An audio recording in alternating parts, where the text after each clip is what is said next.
안녕하세요. 미래에 계신 여러분, 프로젝트 반추입니다. 지금 이곳은 2021년 9월 9일 목요일이고요. 오늘의 반추를 시작하겠습니다. 먼저 오늘의 이슈를 보시겠습니다. 첫 번째 이슈는 윤석열 의혹입니다. 대검찰청이 윤석열 고발 사주 관련 내용을 언론에 최초 제보한 사람을 공익신고자로 인정했습니다.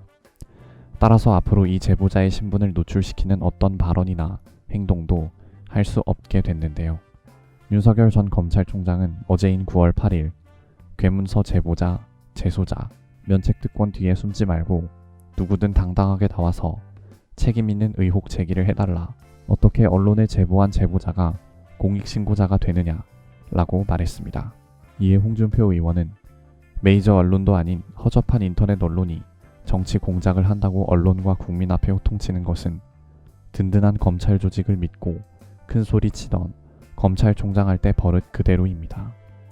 여기는 군림하는 검찰이 아니라 국민을 받들어 모시는 정치판입니다. 라고 자신의 SNS에 밝혔습니다.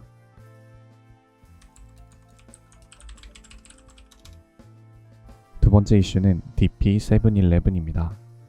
넷플릭스 인기 드라마 DP에선 군부대에서 갑질을 일삼던 병장이 편의점 아르바이트생으로 일하며 사장님께 갑질을 당하는 장면이 나옵니다. 유통기한이 지났다고 바로 버리면 어떡하냐고 호통치는 사장님의 모습은 우리가 처한 상황에 따라 갑질은 돌고 돈다는 걸 보여주는데요. 이 장면에 나온 편의점은 세븐일레븐이지만 코리아 세븐 관계자는 해당 내용은 사전에 협의된 것이 아니다.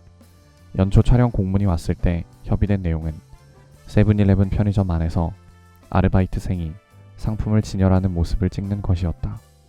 협의되지 않은 내용이 드라마에 노출됐고 우리는 합당한 조치를 요구하는 중이다. 라고 밝혔습니다. 세 번째 이슈는 악플러 고소입니다. 서울 한강공원에서 실종된 뒤 숨진 채 발견된 고 손정민 씨의 친구 A씨 측의 법률 대리인이 악성 댓글을 단 악플러 443명을 경찰에 추가 고소했습니다. 법률 대리인을 맡은 원앤 파트너스의 정병원 대표 변호사는 네이버 카페에 악성 댓글 등을 올린 443명을 정보통신망법 위반 등 혐의로 수사해달라는 내용의 고소장을 경기 남부경찰청 사이버범죄수사대에 우편으로 보냈다 라고 밝혔는데요. 정 변호사는 온라인상에서 A씨를 향한 도 넘은 악성 댓글이 지속적으로 게시되고 있다. 앞으로도 이런 위법 행위에 대해 고소 등 법적 대응을 이어갈 방침이다 라고 말했습니다. 다음은 요일별 테마를 보시겠습니다. 오늘은 목요일이고요. 목요일의 테마는 박스오피스 순위입니다. 1위는 샹치와 텔링즈의 전설, 2위는 인질, 3위는 모가디슈, 4위는 건파우더 밀크쉐이크, 5위는 싱크홀입니다. 2021년 9월 8일 일간 관객수 기준입니다. 이제 여담 시간입니다. 오늘의 여담 주제는 디즈니 플러스입니다. 올해 11월 한국에도 상륙할 예정인 디즈니의 OTT 서비스 디즈니 플러스가 예사롭지 않은 성장세를 보이며 넷플릭스를 바짝 추격 중에 있다고 합니다. 1997년 처음 시작되어 지금까지 약 2억 900만 명의 가입자를 보유한 넷플릭스와 달리 디즈니 플러스는 출시된 지 2년도 채 되지 않아 1억 1600만 명의 가입자를 모았다고 합니다. 게다가 최근 성적만 놓고 보았을 땐 디즈니의 압승인데요. 올해 2분기 넷플릭스의 신규 가입자 수는 154만 명인 반면 같은 기간 디즈니 플러스의 가입자 수는 7.8배 많은 1200만 명을 기록했다고 합니다.